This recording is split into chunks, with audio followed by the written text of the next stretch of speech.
SC/ST ದೌರ್ಜನ್ಯ ತಡೆ ಕಾಯ್ದೆ.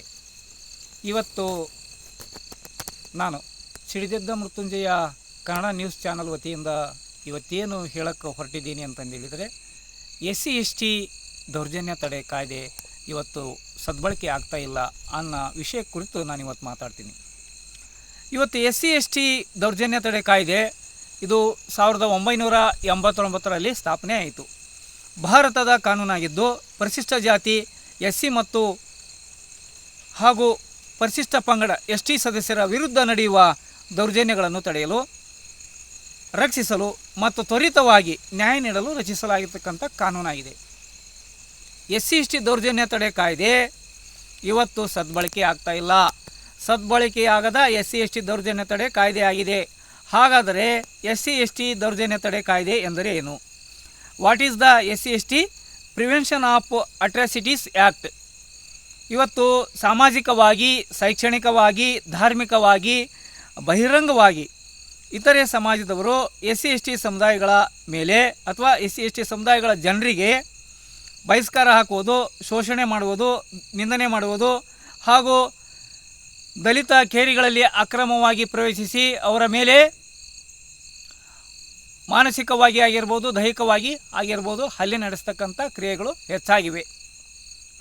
ದಲಿತರ ಮೇಲೆ ದೌರ್ಜನ್ಯ, ಅತ್ಯಾಚಾರ, ಕೊಲೆ, ಸಾರ್ವಜನಿಕ ಸ್ಥಳಗಳಲ್ಲಿ ಜಾತಿ ವ್ಯವಸ್ಥೆಯನ್ನು ಜೀವಂತವಾಗಿಡ್ತಕ್ಕಂಥ ಒಂದು ವ್ಯವಸ್ಥೆಗೆ ಇಂತಹ ಕಾನೂನನ್ನು ತ್ವರಿತವಾಗಿ ನ್ಯಾಯ ಕೊಡಿಸುವ ನಿಟ್ಟಿನಲ್ಲಿ ಇವತ್ತು ನಮ್ಮ ಭಾರತದ ನ್ಯಾಯಾಂಗದ ಪಿತಾಮಹ ಅಂತ ಹೇಳ್ಬೋದು, ನ್ಯಾಯಶಾಸ್ತ್ರದ ಪಿತಾಮಹ ಅಂತ ಹೇಳ್ಬೋದು, ಸಂವಿಧಾನ ಶಿಲ್ಪಿ ಡಾಕ್ಟರ್ BR ಅಂಬೇಡ್ಕರ್ ಅವರು SC/ST ದೌರ್ಜನ್ಯ ತಡೆ ಕಾಯ್ದೆಯನ್ನು ಜಾರಿಗೆ ತಂದಂಥ ವಿಷಯ ತಮ್ಮೆಲ್ಲರಿಗೂ ಗೊತ್ತಿರುವ ವಿಷಯ.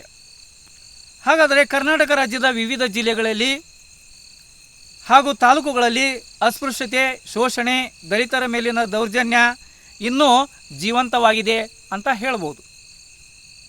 ಇನ್ನು ಭಾರತದಲ್ಲಿ ಹೋಗೋಣ. ಭಾರತದ ವಿವಿಧ ರಾಜ್ಯಗಳಲ್ಲಿ ದಲಿತರ ಪರಿಸ್ಥಿತಿ ಚಿಂತಾಜನಕವಾಗಿದೆ.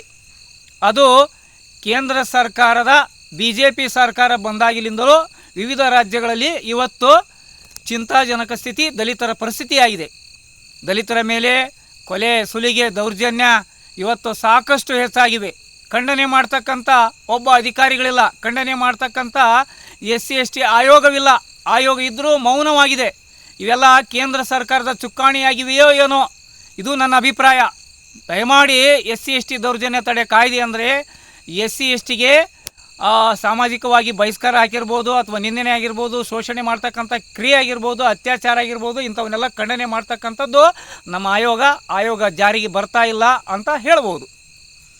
ಇನ್ನು SC/ST ದೌರ್ಜನ್ಯ ತಡೆ ಕಾಯ್ದೆಯನ್ನು ನಾಶಪಡಿಸಬೇಕೆಂಬ ಹುನ್ನಾರವೂ ಕೂಡ ಕೇಂದ್ರ ಸರ್ಕಾರದಿರ್ಬೋದು, ಅದು ಏನೂ ಗೊತ್ತಿಲ್ಲ, ಇದು ನನ್ನ ಅಭಿಪ್ರಾಯ.